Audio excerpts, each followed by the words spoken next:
എല്ലാവർക്കും നമസ്കാരം. ഞാൻ അവനി. ഞാനൊരു സിംഗറാണ്. അതിനേക്കാളും ഉപരി ഞാനൊരു ക്യാൻസർ സർവൈവർ ആണ്. അപ്പൊ ഈ ഒക്ടോബർ മാസത്തിന്റെ പ്രത്യേകത നിങ്ങൾക്ക് എല്ലാവർക്കും അറിയായിരിക്കും. ഇത് ബ്രസ്റ്റ് ക്യാൻസർ അവയർനെസ് മന്ത് ആണ്. എനിക്ക് 13 വയസ്സുള്ളപ്പോഴാണ് ക്യാൻസർ ആണെന്ന് ഡയഗ്നോസ് ചെയ്യണത്. 5 വർഷം ട്രീറ്റ്മെന്റ് ഒക്കെ എടുത്തു. എനിക്ക് ലിംഫോബ്ലാസ്റ്റിക് ലിംഫോമ ആയിരുന്നു. കീമോ എടുത്തു, റേഡിയേഷൻ എടുത്തു. ഇപ്പോ ചെക്കപ്പ് ആയിട്ട് മുന്നോട്ട് പോവാണ്. ട്രീറ്റ്മെന്റ് തീർന്നു. അപ്പോ എനിക്ക് നിങ്ങളുടെ അടുത്ത് പറയാനുള്ളത്, നമ്മുടെ ശരീരത്തിൽ ഉണ്ടാവുന്ന മാറ്റങ്ങൾ, നമ്മുടെ ശരീരത്തിൽ ഉണ്ടാകുന്ന പെയിനും കാര്യങ്ങളും ദയവേത് നിങ്ങൾ വെച്ചോണ്ടിരിക്കരുത്. എന്തെങ്കിലും ബുദ്ധിമുട്ടുകൾ തോന്നുന്നുണ്ടെങ്കിൽ അത് ഉറപ്പായിട്ടും ഹോസ്പിറ്റലിൽ കൊണ്ടുപോയി കാണിക്കുക. കാരണം നമ്മൾ നേരത്തെ ഡയഗ്നോസ് ചെയ്യുകയാണെങ്കിൽ നമുക്ക് പെട്ടെന്ന് ചികിത്സിച്ച് മാറ്റാൻ പറ്റും. പിന്നെ 2, ക്യാൻസർ എന്ന് വിചാരിച്ച് ആരും പേടിക്കരുത്.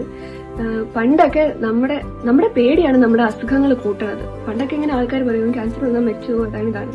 പക്ഷെ അങ്ങനെയല്ല. നമുക്ക് ഒട്ടുമിക്ക എല്ലാ തരത്തിലുള്ള ക്യാൻസറുകളും ചികിത്സിച്ച് മാറ്റാൻ പറ്റും. കാരണം ഇപ്പൊ അത്രയും വളർന്നിട്ടുണ്ട് ശാസ്ത്രം.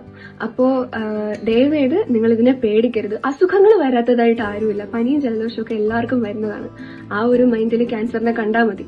പിന്നെ ക്യാൻസർ ആണ് നമ്മുടെ ലൈഫിലെ ഭയങ്കര എന്തോ ഒരു സംഭവം ഒന്നും അങ്ങനെയൊന്നും വിചാരിക്കണ്ട. കാരണം നമുക്ക് എല്ലാവർക്കും നമ്മളുടെ ലൈഫിൽ ഒരു ലക്ഷ്യം കാണും. അപ്പൊ ആ ലക്ഷ്യത്തില് നോക്കി അങ്ങ് നേരെ മുമ്പോട്ട് പോയാൽ മതി.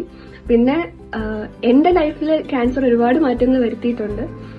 ഒരുപാട് തിരിച്ചറിവുകൾ ഉണ്ടാക്കാൻ എന്നെ ക്യാൻസർ സഹായിച്ചിട്ടുണ്ട്. ഒരുപാട് എഴുത്തുകാർ പറഞ്ഞു ഞാൻ കേട്ടിട്ടുണ്ട്, നമ്മുടെ അനുഭവങ്ങളാണ് നമ്മളെ ജീവിതം പഠിപ്പിക്കുന്നത്. അപ്പോൾ അങ്ങനെ കുറെ അനുഭവങ്ങൾ കിട്ടി.